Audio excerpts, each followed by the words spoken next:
Praise the Lord. இந்த நாளிலும் காத்திருப்பு தியானத்தை கேட்க வந்திருக்கும் அனைவருக்கும் இயேசு கிறிஸ்துவின் நாமத்தினாலே வாழ்த்துகிறேன். 1 தெசலோனிக்கேயர் 5ஆம் அதிகாரம் 17ஆம் வசனம். இடைவிடாமல் ஜெபம் பண்ணுங்கள்.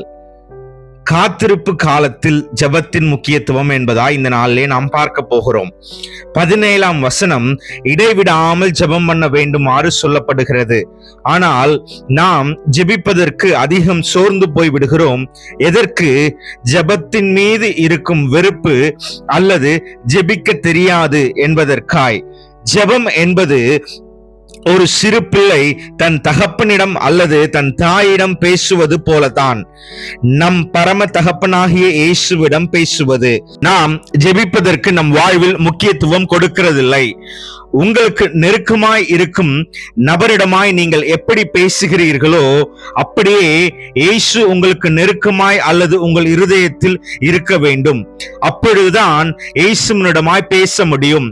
இயேசு பேதுருவும் யாக்கோபும் யோவானையும் கூட்டிக் கொண்டு போய் நீங்கள் இங்கே விழித்திருங்கள் என்று சொல்லி ஜெபம் பண்ண கடந்து சென்றார்.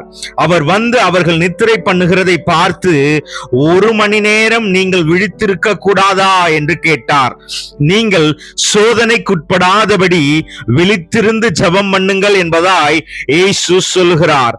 இவைகளை மார்க்கு 14ஆம் அதிகாரத்தில் நாம் பார்க்கலாம்.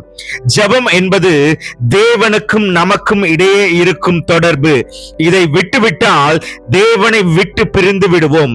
எனவே எந்த சூழ்நிலையிலும் 1 தெசலோனிக்கேயர் 5ஆம் அதிகாரம் 16ஆம் வசனம் சொல்லுகிறது போல சந்தோஷமாய் இருந்து இடைவிடாமல் நாம் ஜெபிக்க வேண்டும். இன்று நீங்கள் ஜெபித்தீர்களா? கர்த்தர் உங்களோடு கூட இருப்பாராக, உங்களை ஆசீர்வதிப்பாராக. ஆமென்.